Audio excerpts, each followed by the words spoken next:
صباح الخير، واش راكم؟ راهي 8 تاع الصباح، ديمارينا من هنايا شالي دو كاف. رانا طالعين لاك وقلميم ان شاء الله.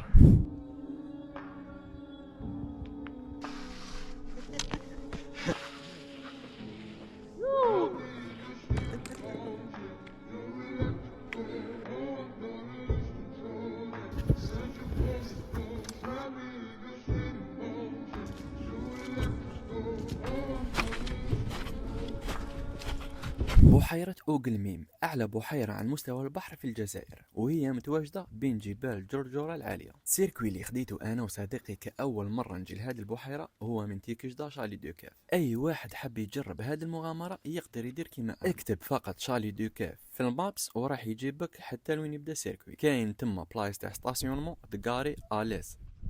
خالتي امين. وي ما شاء الله. حلوين. بون حنا راكين نطلعو بين هذوك زوج جبال. هاي السيركوي كان ساهل نوعا ما، الجو جميل، الجبال والحجارة الدايرة بينا من كل زاوية، السماء معمرة بسحاب، وهذاك واش نحب أنا.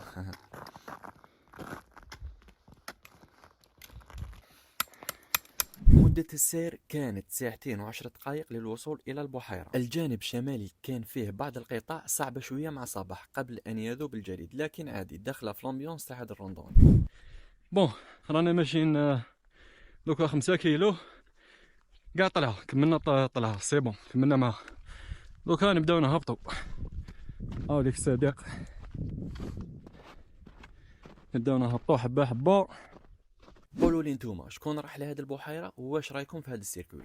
واش ليكيب قريب ما نوصلوا ان شاء الله. اللاك راهو يبان من هنايا، راهو معمر مليح، لقاوه جامد مقلاصي. انا والصحبه كنا حابين نلقاو البحيره جامده. لحقنا البحيره، المناظر كانت جميله جدا، خلوي كبير، شكون يحب هذه الاماكن.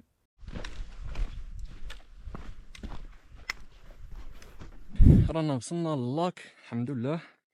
كيلومتراج درنا 7 كيلو، والوقت درنا 2 سوايع 15 دقيقه. نقلب لكم تشوفوا هذا المنظر الجميل.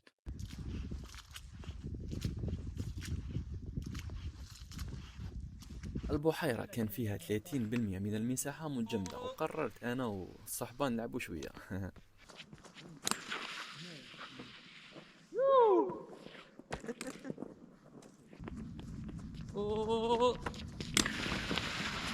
ريحنا حوالي 3 ساعات في البحيرة، تغدينا، قصرنا شوية ومشينا. مع ساعة الوحدة ديمارينا وين تلاقينا مع كيكو جروب هابطين البحيرة. ان شاء الله تكونوا جوزتوها بيان بصحتكم وبصحتكم. المكان جميل وبزاف خلوي، ان شاء الله جميع من زار هذا المكان يخلي بلاصتو نقية. سهلة جدا، الساشي صغير، غلقوا مليح ورجعوا معك في ساكودو منين جيت. لا جورني خلاصت، بصح لي في تاع الخلوي مازال ما خلاص، مازال نزيدو نوليو ليها ان شاء الله اذا طولت العمر في 2024. قولوا لي نتوما شكون حاب يجرب هذا الروندوني ويروح لهذه البحيره.